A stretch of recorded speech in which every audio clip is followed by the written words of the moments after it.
Hello friends, આજે ફરીથી આપણે બીજા નવા પોઈન્ટમાં આગળ જોશું. તો સૌ પ્રથમ આપણે ડેમો વર્ઝન ખોલી લેશું. હવે ફ્રેન્ડ્સ, ગયા વખતે આપણે બેંક બુકની રિપોર્ટમાં જોયું, ત્યાર પછીનો આઉટસ્ટેન્ડિંગનો પોઈન્ટ છે. હવે ફ્રેન્ડ્સ, આઉટસ્ટેન્ડિંગ એટલે શું થાય? આઉટસ્ટેન્ડિંગ એટલે ફ્રેન્ડ્સ, આપણે જે વ્યક્તિને પેમેન્ટ કરવાનું છે અથવા તો જે વ્યક્તિ પાસેથી અથવા જે પાર્ટી પાસેથી પેમેન્ટ લેવાનું છે એવી પાર્ટી અહીં તમને શો કરશે. અહીં આઉટસ્ટેન્ડિંગમાં આપેલું છે રિસીવેબલ ફ્રેન્ડ્સ. હવે અહીં રિસીવેબલ એટલે આપણે જેની પાસેથી પેમેન્ટ લેવાનું છે એ બધી પાર્ટી અહીં આપને શો કરશે. હવે તમે અહીં રિસીવેબલમાં જોશો તો રિસીવેબલ નેમ વાઇઝ છે, ત્યાર પછી રિસીવેબલ ફીફો સ્ટોક પદ્ધતિ વાઇઝ છે, ત્યાર પછી ઓપ્શનલ સમરી આપેલું છે, સિટી વાઇઝ રિસીવેબલ આપેલું છે, ગ્રુપ વાઇઝ છે, ત્યાર પછી એરિયા વાઇઝ સમરી છે અને એજ વાઇઝ ડિટેલ આપેલી છે.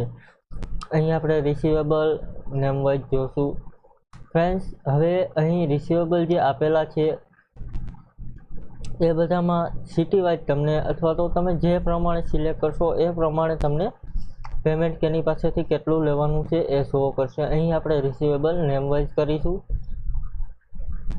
અહીં તમે જોશો તો અતિક નોવેલ્ટી પાસેથી 92,260 લેવાના છે, ત્યાર પછી સાબર સેલ પાસેથી 58,280 રૂપિયા લેવાનું છે, ત્યાર પછી અહીં સુપર પ્લાય આપેલું છે તો એની પાસેથી 35,400 રૂપિયા લેવાના છે.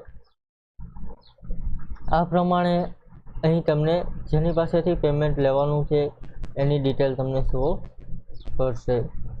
ત્યાર પછી ફરીથી રિપોર્ટમાં જઈને બીજો એક રિસીવેબલનો પોઈન્ટ જોશું. ત્યાર પછી અહીં છે રિસીવેબલ ફીફો, તો એ તમને સ્ટોક વાઇઝ બતાવશે કે કયા બિલનું કેટલું રિસીવેબલ છે. અહીં જોશો તો આ પ્રમાણે તમને એની બિલની ડિટેલ બતાવશે. સાબર સેલ્સની બિલની ડિટેલ બતાવશે, સુપર પ્લાયની બિલની ડિટેલ અહીં તમને જોવા મળશે. એન્ટર મારશો એટલે એ ડિટેલ એનું લેજર ખુલશે. ત્યાર પછી ફરીથી રિપોર્ટમાં જશું. એમાં આઉટસ્ટેન્ડિંગ રિસીવેબલ, અહીં રિસીવેબલ સમરી ઓપ્શનલ આપેલું છે.